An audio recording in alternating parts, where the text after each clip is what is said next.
This fast class will demonstrate one way of creating a dynamic report that will find all 10-year term policies that are up for renewal in the next 2 months. Running this report is useful as premiums usually increase on 10-year anniversaries. Term renewal reports can also be used to provide conversion opportunities to permanent insurance. Before we get started, let's take a look at a 10-year term policy. You'll notice two key fields, plan type and subtype. These fields are defined while creating an insurance product. The plan type field is the general type of product, while the subtype field can be used to set up lists of specific products for tracking. For example, 10-year term, 15-year term, and so on. In order for SmartOffice to find the appropriate data for this report, you'll need to ensure that the plan type field is populated with term and the subtype field is populated with 10YRT for 10-year term. We'll be filtering on the subtype field for this report.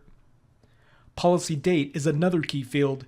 This field will let us know when a policy is coming up for renewal. So again, make sure you have these fields populated when creating this report. It's important to note, I could also filter on the renewal field if I wanted to. To create a dynamic report that will find all 10-year term policies that are up for renewal in the next 2 months, select Reports in the side menu, then Dynamic Reports. Click New. This report will be built under the Policy category, so under Categories, I'll select Policy. In the Column Selected section, I can adjust my columns as needed. Next, click Step 3. And in the Filter Criteria section, we'll add a new filter. Click New Filter. And remember, we're going to filter on the subtype field.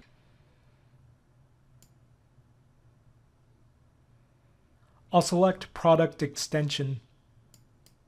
In the Columns Available section, we'll select Subtype. Make sure the operator is set to =, and we'll enter the value. In this case, 10-year term. Click OK. Next, let's add criteria that will look for all 10-year term policies that are up for renewal in the next 2 months. Again, click New Filter. And this time we'll filter on the Policy Date column. The policy date is part of the Policy table. And in the Columns Available section, I'll scroll down and select Policy Date. For the operator, I'll select Advanced. And in the Select Conditions to Apply section, check Past Future Event in the next or previous days, since this filter will find all 10-year term policies that are up for renewal in the next 2 months. Click the down arrow button to add it to the description field. Click the Past Future Event link and define how long into the past SmartOffice will look for policies. Select Past Event and enter 10 for the year. Click OK. And you'll see the link reads Past 10 years. Click on the Next Previous Days link. And we're looking for policy dates that are up for renewal in the next 2 months. So I'll click the drop down. I'll select Month and enter 2. We'll leave Next selected and click OK. With the correct filter criteria, I'll click OK. And notice I have the option to change the filter parameters at runtime. With this option, I'll only be able to make changes to the parameters already set. For example, I could change 2 months to 3 months and so on. I'll select this option. And let's give this report a name and description. Click Finish to create the report.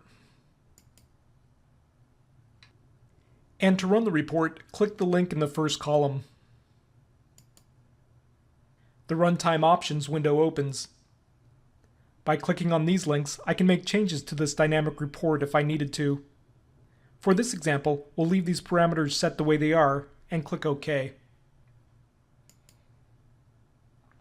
As you can see, we have 3 policies meeting our dynamic report criteria. Here's the policy date column. It brought in only the policies that should be renewing in the next 2 months. Now I can use the Tag All button to send mass correspondence or create phone calls. You can review this fast class by clicking a link at the end of this movie. Get the latest news and information by following SmartOffice on Twitter. Connect with other SmartOffice users by joining us on LinkedIn. Exchange ideas, share solutions, and get answers to frequently asked questions. Please also take a moment to complete a brief survey regarding this fast class. Your opinion is important to us, and we look forward to hearing from you. Please address any questions to a member of our support team using the support team link. We hope you enjoyed this edition, and we'll see you with our next edition of Fast Class.